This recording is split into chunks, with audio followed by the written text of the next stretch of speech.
അപ്പോൾ നമുക്ക് ആദ്യമായിട്ടേ റെൻ്റൽസ് കിട്ടിയേക്കാണ് നമ്മുടെ ഈ കാറിൽ. എനിക്ക് മറ്റേ യോളോ പിടിച്ചപ്പോൾ കിട്ടിയുണ്ടായി, പക്ഷേ ഇതിൽ ആദ്യമായിട്ടാണ് കിട്ടുന്നത്. സംഭവം കൊള്ളാം. അതായത് 1 മണിക്കൂർ 2 മണിക്കൂർ നമ്മൾ ഒരാളുടെ കൂടെ, നമുക്കധികം ഡ്രൈവ് ചെയ്യേണ്ടി വരില്ല. അവരുടെ ഓരോ പേഴ്സണൽ കാര്യങ്ങളിലേക്ക് ഇങ്ങനെ ഇപ്പോൾ എനിക്ക് കിട്ടിയത് ഒരു പള്ളിയിലച്ഛനെയാണ്.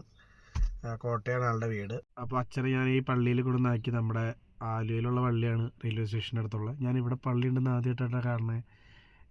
നമ്മളിവിടെ ഇത്ര നാളുണ്ടായിട്ട് ആദ്യമായിട്ടാണ് ഇവിടെ ഒരു പള്ളി ഉണ്ടെന്ന് കാണുന്നത്, ഈ ഇതിൻ്റെ ഉള്ളിൽ റെയിൽവേ സ്റ്റേഷൻ്റെ അടുത്തായിട്ട്. ഗായ്സ്, അങ്ങനെ 50 കിലോമീറ്റർ ആയുള്ളൂ നമ്മൾ അച്ഛനെ ഇറക്കി. നല്ല പുതിയൊരു എക്സ്പീരിയൻസ് ആയിരുന്നു കേട്ടോ. ആളുടെ കൂടെ ഉള്ള കഴിഞ്ഞൊരു 2 മണിക്കൂർ അടിപൊളിയായിരുന്നു. പിന്നെ ആൾ എനിക്ക് അപ്പവും കുറുമക്കറിയൊക്കെ വാങ്ങിച്ചു തന്നു നമ്മുടെ ഇഫ്താറിൽ നിന്ന്. ആളുടെ കാര്യങ്ങളിലൊക്കെ ഒരുപാട് സംസാരിക്കുന്ന അറിയാലോ, അച്ഛന്മാരെ നല്ല രീതിയിൽ സംസാരിക്കും. നല്ലൊരു എന്താ പറയുക എക്സ്പീരിയൻസ് ആയിരുന്നു ആളുടെ കൂടെ ഉള്ളത്. അച്ഛൻ നന്നായിട്ട് അർഫാൻറ്റസിയാണ്. അപ്പോൾ അച്ഛൻ ഒരുപാട് കാര്യങ്ങൾ സംസാരിച്ചു. അപ്പോൾ ഞാൻ ഒരുപാട് കാര്യങ്ങൾ അറിയാൻ ശ്രമിച്ചു കേട്ടോ. ഇതിനെപ്പറ്റി, ഒരു പുരോഹിത ലൈഫിനെ പറ്റിയും അവരുടെ കാര്യങ്ങളൊക്കെ പറ്റി ഒരുപാട് കാര്യങ്ങൾ ചോദിച്ചറിഞ്ഞു. 12 വർഷമൊക്കെയാണ് ഇതിൻ്റെ കോഴ്സ് ടൈമൊക്കെ. സെമിനാറിലൊക്കെ പോയി പഠിക്കുന്നത് 12 വർഷമൊക്കെ പഠിച്ചിട്ട് അങ്ങനെയുള്ള സംഭവമാണ്. സുഖമുള്ള ലൈഫാട്ടോ. പുള്ളി ഓസ്ട്രേലിയ പോയിട്ടുണ്ട്, വേറെ രാജ്യങ്ങളിലൊക്കെ പോയിട്ടുണ്ടെന്ന് പറഞ്ഞത്. 3 വർഷം കൂടെ മാറണം. 65 വയസ്സിലാണ് അവരുടെ റിട്ടയർമെൻറ്റ്. അങ്ങനെ കുറേ കാര്യങ്ങൾ ഇവരുടെ അടുത്ത് ഞാൻ ചോദിച്ച് മനസ്സിലാക്കി എങ്ങനെയാണ് അവരുടെ ലൈഫ് എന്ന് അറിയാൻ ഭയങ്കര ക്യൂരിയോസിറ്റി ആയിരുന്നു. എന്തായാലും അച്ഛൻ എൻ്റെ നമ്പറൊക്കെ വാങ്ങിച്ചിട്ട് പോയിട്ടുണ്ട്. ആള് പേഴ്സണൽ ട്രിപ്പൊക്കെ വരുമ്പോൾ തരാമെന്ന്. ആളെന്നിട്ട് ഞാൻ അവിടെ ഡ്രോപ്പ് ചെയ്തു. നമ്മൾ രാജഗിരി ഹോസ്പിറ്റലിൽ അവിടെ വെയിറ്റ് ചെയ്ത് നിൽക്കുവാണ് ഇതിന് അടുത്തൊരു ട്രിപ്പിന് വേണ്ടി. എന്തായാലും ഈ റെൻ്റൽ സംഭവം നൈസാട്ടോ. നിങ്ങൾക്ക് 2 മണിക്കൂറത്തേക്ക് ഒരു കാറ് വേണമെങ്കിൽ 2 മണിക്കൂറത്തേക്ക് കാറ് കിട്ടും. അതായത് ഊബറിൻ്റെ പുതിയ കുറച്ച് നാളായിട്ട് തുടങ്ങിയ സംഭവമാണ് ഊബർ റെൻ്റൽസ്. അതെന്തായാലും നല്ല യൂസ്ഫുള്ളാണ്.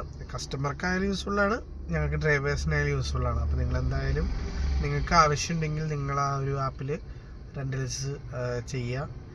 എൻ്റെ പോലത്തെ ഒരുപാട് ഡ്രൈവേഴ്സിന് അത് ഹെൽപ്ഫുള്ളായിരിക്കും, നിങ്ങൾക്കും അത് യൂസ്ഫുള്ളായിരിക്കും. നമുക്ക് രണ്ടാമത്തെ റെൻ്റൽസും കിട്ടിയിരിക്കുകയാണ്. എനിക്കറിയാൻ പാടില്ല, ഇന്ന് റെൻ്റൽസ് മഴയാണ്. കിട്ടിയപ്പോൾ രണ്ടാമത്തതും കിട്ടി. മാരിയറ്റിൽ നിന്നാണ്. അപ്പം 4 മണിക്കൂർ കണ്ട ആളുടെ കൂടെയാണ് നമ്മളിനി. ശ്രീരാഗ് എന്നാണ് പേര് കണ്ടത്. ചെന്ന് നോക്കാം എങ്ങനെയാണെന്ന്. ഞാനിപ്പോൾ നമ്മുടെ ലുലുമാളുടെ അടുത്ത് എത്തി. ഇനിയിപ്പോൾ നമ്മൾ മാരിയറ്റിൽ പോയിട്ട് ആളെ പിക്ക് ചെയ്ത് എങ്ങടൊക്കെയോ കൊണ്ടുപോകണം, എങ്ങടൊക്കെയോ ആക്കണം. ഗായ്സ്, അപ്പോൾ നമ്മൾ മാരിയറ്റ് എത്തി. ഇവിടെ കുറച്ച് ചെക്കിംഗ് ഒക്കെ ഉണ്ട്. നമ്മൾ ചെറിയ ചെക്കിങ് കഴിഞ്ഞിട്ട് അകത്തേക്ക് കയറണം. ഇതാണ് മാരിയറ്റ്. നമ്മളങ്ങനെ സെക്യൂരിറ്റി ചെക്കിങ് കഴിഞ്ഞു. ബോംബൊന്നും നമ്മുടെ വണ്ടിയില്ലെന്ന് അവർക്ക് മനസ്സിലായി. നമ്മളിത് ആളെ വിളിക്കാൻ വേണ്ടി പോവാണ്. ഒരു ഡിഫൻഡറൊക്കെ കിടക്കുന്നുണ്ട് കേട്ടോ, കൊള്ളാം. നമ്മുടെ കസ്റ്റമറിന് വേണ്ടി ഞാൻ വെയിറ്റ് ചെയ്ത് നിൽക്കുവാണ്. ഇപ്പോൾ വരുമായിരിക്കും. ഗായ്സ്, അപ്പോൾ നമ്മൾ ഇവിടെ വി ഗാർഡിൻ്റെ ഒരു എന്താ സംഭവം എന്നറിയില്ല, അവരുടെ മീറ്റിങ്ങിന് പോയേക്കണെയാണ്. 2 പേരുണ്ടായി. അപ്പോൾ ഞാനിവിടെ വണ്ടിയിൽ പോസ്റ്റാണ്. നമ്മളൊരു ചോക്കോബാറൊക്കെ കഴിച്ച് 2 കുപ്പി വെള്ളം വാങ്ങിച്ചിട്ടുണ്ട്. ഒക്കെ വാങ്ങിച്ച് നമ്മൾ വണ്ടിയിൽ ഇങ്ങനെ ഇരിക്കുകയാണ്. നല്ല ചൂടുണ്ട് പുറത്ത്. കുറച്ച് കഴിയുമ്പോൾ വണ്ടിയിൽ നിന്ന് പുറത്തിറങ്ങി ഇരിക്കണം, അല്ലെങ്കിൽ നമ്മുടെ ഇടപാട് തീരും. ഗായ്സ്, അപ്പോൾ നമ്മൾ നമ്മുടെ 9047 കാക്കനാടുള്ള കുഴിക്കാട്ടുമൂലയിലുള്ള ഹോട്ടലിൽ അവരെ ഡ്രോപ്പ് ചെയ്തിരിക്കുകയാണ്. They are rich, so they can eat 5 star foods. നമ്മളും 5 സ്റ്റാർ ഫുഡ്സ് കഴിക്കാറുണ്ട്. It's okay. അപ്പോൾ നമ്മളിവിടെ വെയിറ്റ് ചെയ്യാണ് അവർക്ക് വേണ്ടി. ഓൾറെഡി 1.5 മണിക്കൂർ വെയിറ്റ് ചെയ്ത ശേഷമാണ് ഇവിടെ എത്തിയത്. ഇനി വീണ്ടും 1 മണിക്കൂറായിരിക്കും. ഗായ്സ്, അപ്പോൾ നമ്മൾ വെയിൽ കൊണ്ട് ഉപ്പാടിളകിയിരിക്കുകയാണ് ഗായ്സ്. 4 മണിക്കൂറാണ് അവരുടെ സമയം. അതെന്തായാലും ഇപ്പം തന്നെ തീരാറായി. പക്ഷേ അവർ 4 മണിക്കൂറുണ്ട് അവരുടെ പരിപാടി തീരില്ല. എന്തായാലും ഇനിയും കുറച്ച് സമയം കൂടി നമ്മളിങ്ങനെ വെയിലെത്തിയിരിക്കണം. ഞാൻ AC ഇടും, കുറച്ച് നേരം AC വേറെ പോകും, പിന്നെയും വെയിലെത്തിയിരിക്കും. ഇത് തന്നെ പരിപാടി. ഗായ്സ്, ഒടുക്കത്തെ മഴ പെയ്തു. അവർ ഫുഡൊക്കെ കഴിച്ച് ഇറങ്ങി. ഞാനിപ്പോൾ അവരെ ഇവിടെ നമ്മുടെ ഇൻഫോ പാർക്കിൽ കൊണ്ടുവന്നാക്കിയേക്കുവാണ്.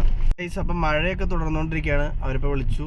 ഏകദേശം 1.5 മണിക്കൂർ ഇവിടെയും നമുക്കൊരു പോസ്റ്റ് കിട്ടി. അപ്പോൾ നമുക്ക് അവരെ വിളിച്ചിട്ട് ഇനി എങ്ങനെയാണെന്ന് എനിക്കറിയില്ല. അങ്ങനെ നമ്മൾ വെയിലും മഴയൊക്കെ കഴിഞ്ഞ് വൈകുന്നേരം 4:30 ആയിരിക്കുകയാണ്. ട്രിപ്പ് ഇതുവരെ എൻഡ് ആയിട്ടില്ല. 4 മണിക്കൂർ എന്ന് പറഞ്ഞ് കയറിയ ആൾക്കാരിപ്പോൾ 6 മണിക്കൂർ ആവാറായി. നമുക്ക് പൈസയാണ്. എന്നാലിങ്ങനെ വെറുതെ വണ്ടി ഓടിക്കേണ്ട. 100 കിലോമീറ്റർ ആകെ ആയിട്ടുള്ളൂ. പക്ഷേ ഇത് അത്യാവശ്യം നല്ല പേയ്മെൻറ്റ് കിട്ടുന്നതാണ് എൻ്റെ ഒരു പ്രതീക്ഷ. എത്ര കിട്ടുമെന്ന് എനിക്കറിയാൻ പാടില്ല. എന്തായാലും 2000 കുറയാതെ കിട്ടും. അധികം ഡ്രൈവ് ചെയ്തിട്ടുമില്ല, കൂടുതൽ ടൈം വെറുതെ വണ്ടിയിലിരുന്ന് റീൽസ് കണ്ടുകൊണ്ടിരിക്കുകയായിരുന്നു. ഇനി എന്തായാലും ഇയാളെ എയർപോർട്ടിൽ കൊണ്ടുവന്നാക്കണമെന്ന് തോന്നുന്നു, അറിയില്ല, അതുവരെ കൺഫേം ആയിട്ടില്ല. എയർപോർട്ടിൽ കൊണ്ടുകൂടി ആക്കി കഴിഞ്ഞാൽ നമുക്ക് ആ ഒരു ട്രിപ്പ് കൂടി കിട്ടും. അപ്പോൾ മൊത്തത്തിൽ ഓൾ ടോട്ടൽ നല്ലൊരു എമൗണ്ട് ഉണ്ടാവാൻ ചാൻസ് ഉണ്ട്. അവർ വരുന്നുണ്ട്, ഞാൻ എന്തായാലും അവരെ എന്താണെന്ന് നോക്കട്ടെ. ഗായ്സ്, അങ്ങനെ അവർ പോയി. നീണ്ട കഴിഞ്ഞൊരു 10 മണിക്കൂറായിട്ട് അവർ നമ്മുടെ ഇവിടെ തന്നെയായിരുന്നു. ഏകദേശം എന്തായാലും 2700 രൂപയാണ് നമുക്ക് ആ ഒരു ട്രിപ്പിൽ നിന്ന് കിട്ടിയത്. അതായത് 270 രൂപ പെർ ഹവർ പോലെ. നമുക്ക് ഏകദേശം ഒരു 112 കിലോമീറ്റർ ആകെ കൂടിയിട്ടുള്ളൂ. നമ്മൾ ടോട്ടലി ഇന്ന് ഉണ്ടാക്കിയത് 3600 രൂപയാണ്. അതായത് അറൗണ്ട് 3200 രൂപ നമുക്ക് പ്രോഫിറ്റായിട്ട് കിട്ടി. അതായത് ഏകദേശം അവിടെ 3000 രൂപ പ്രോഫിറ്റായിട്ട് കിട്ടി ഈ ഒരു സമയം കൊണ്ട്. പക്ഷേ ഞാൻ ഓടിച്ചത് ഇതിനും കൂടി കിട്ടിയാനെ. ഈ കുറേ നേരം വെറുതെ കിടക്കൽ ഇതിൽ കുറേ നേരം ഉണ്ടായിരുന്നു. ഇതിൽ ഏകദേശം ഒരു 6-7 മണിക്കൂർ ചുമ്മാ കിടക്കുമായിരുന്നു. അങ്ങനെ നോക്കുമ്പോൾ ഇത് ലാഭമാണ്. 3000 രൂപ നമുക്ക് പ്രോഫിറ്റായിട്ട് കിട്ടിയത് ലാഭമാണ്. എന്തായാലും നേരെ വീട്ടിലേക്ക് പോവാണ്. ടർഫ് ബുക്ക് ചെയ്തിട്ടുണ്ട്, കളിക്കാൻ പോകണം പെരുമ്പാവൂർ. അതുകൊണ്ട് ഞാൻ നേരെ നിർത്തിയിട്ട് പോവുകയാണ്. നേരെ പോണ വഴിക്കെല്ലാം കിട്ടുകയാണെങ്കിൽ എടുത്തിട്ട് പോവും, നമ്മുടെ ഏരിയയിലേക്ക് എവിടെയൊക്കെയാണെങ്കിൽ. അപ്പോൾ ഈ വീഡിയോയ്ക്ക് ഒരു ടൈലൻ്റ് കൂടി ഉണ്ടായിരുന്നു. ബിക്കോസ് ഞാൻ പോണ വഴിക്ക് ഒരു ട്രിപ്പ് എടുത്തിട്ട് വീട്ടിലേക്ക് പോകാൻ വിചാരിച്ചപ്പോഴാണ് നമുക്ക് ഭയങ്കര വലിയ ട്രിപ്പ് കിട്ടിയത് നമ്മുടെ എയർപോർട്ടിലേക്ക്. എക്സലിൻ്റെ എയർപോർട്ട് ട്രിപ്പ് എനിക്ക് ആദ്യമായിട്ട് കിട്ടണമെന്നും ഒരു ട്രിപ്പ് വരുന്ന മൊത്തം ട്രിപ്പാണെന്ന് വിചാരിച്ച് 6000 അടിക്കാമെന്ന്. പിന്നെ ഞാൻ കളിക്കാൻ പോകാനുള്ളതുകൊണ്ട് ഞാൻ നിർത്തി. ഇനി ഏകദേശം 50 മിനിറ്റ് ബാക്കിയുള്ളൂ.